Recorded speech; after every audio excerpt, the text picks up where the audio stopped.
తృప్తిపరిచే దేవుడు.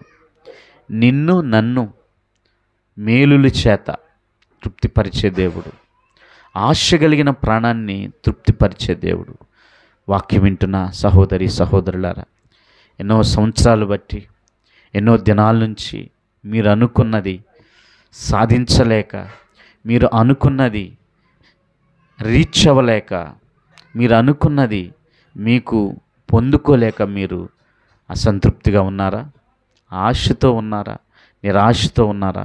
ఒకటి గుర్తుపెట్టుకోండి, ఆయన ఆశ కలిగిన ప్రాణాన్ని తృప్తిపరిచే దేవుడనే సత్యాన్ని జ్ఞాపకం చేసుకునండి. నిన్ను నన్ను ఆయన తృప్తిపరిచే దేవుడు, మేలుల చేత నింపే దేవుడు. నీవు ఆ సత్యాన్ని గ్రహించి నీలో ఉన్న నిరాశను తొలగించమని, నీలో ఉన్న ఆశను తృప్తిపరచమని, మేలు చేత నీ హృదయాన్ని తృప్తిపరచమని దేవుని వైపు చూడు. దేవుణ్ణి నీవు ప్రార్థన చేయి. ఖచ్చితంగా దేవాతి దేవుడు నీకు సహాయం చేయగలుగుతాడు. ఫస్ట్, దేవుడు నిన్ను నన్ను ఆపదలో నుంచి విడిపించే దేవుడు.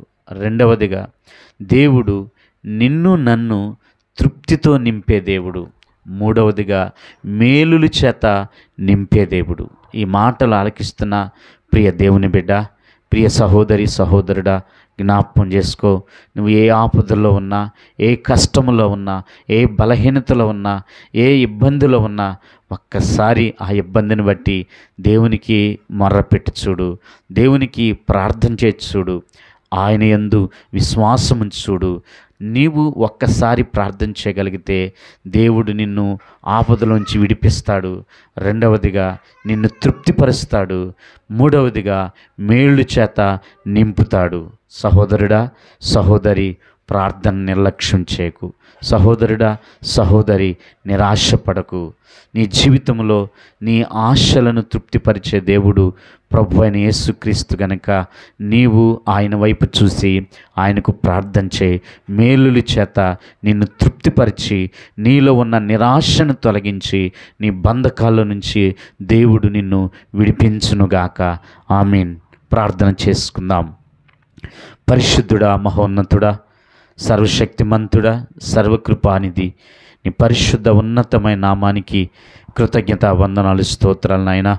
ఈ ఉదయకాల సమయమందు వాక్య దర్శనం అనే ఈ కార్యక్రమం ద్వారా ప్రియ బిడ్డలు ఎవరైతే దేవా వాక్యమును ఆలకించారో, ప్రార్థనలు ఏకీభవిస్తున్నారు, అటు వారిని మీరు జ్ఞాపకం చేసుకోండి ప్రభువా.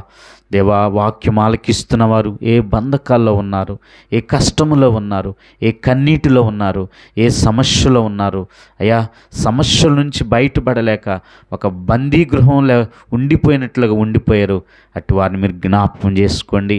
ఎవరైతే నీకు మొర్ర పెట్టుచున్నారో, ఎవరైతే వారి సమస్య మీకు చెప్పుకుంటున్నారో వారిని విడిపించండి. మీరు విడిపించే దేవుడు, మీరు విమోచించే దేవుడు అయ్యా.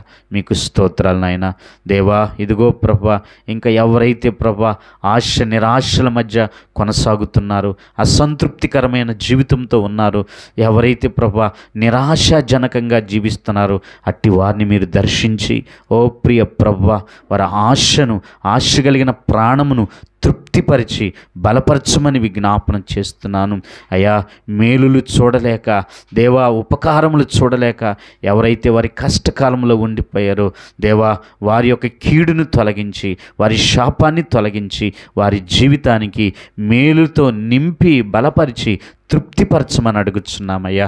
ప్రియ బిడ్డలు ఎవరైతే ప్రార్థనలు ఏకీభవించారో వారి సమస్యలను, వారి ఇబ్బందులను, వారి కష్టములను తొలగించి మీరే వారిని సంతోషవరయంతో నింపమని విజ్ఞాపన చేస్తున్నాను.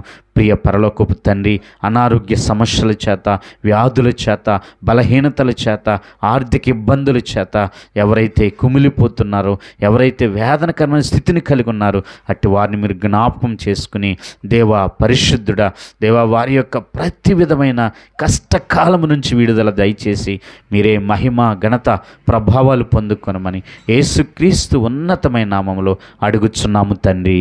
ఆమేన్, ఆమేన్, ఆమేన్.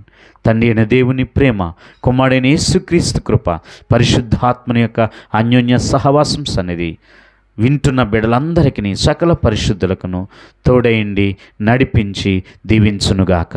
ఆమేన్, ఆమేన్, ఆమేన్. అందరికీ వందనాలు. స్నేహితులారా, జ్ఞాపకం చేసుకోండి, మీరు మా యొక్క జీసస్ నిస్సి మినిస్ట్రీ అనే ఛానల్ని సబ్స్క్రైబ్ చేయండి. ఆ ఛానల్లో ఈ వాక్యాలన్నీ కూడా మరి అప్లోడ్ చేయటం జరుగుతుంది. మీరు వినండి, షేర్ చేయండి, దేవుని దీవెనలను పొందండి. God bless you.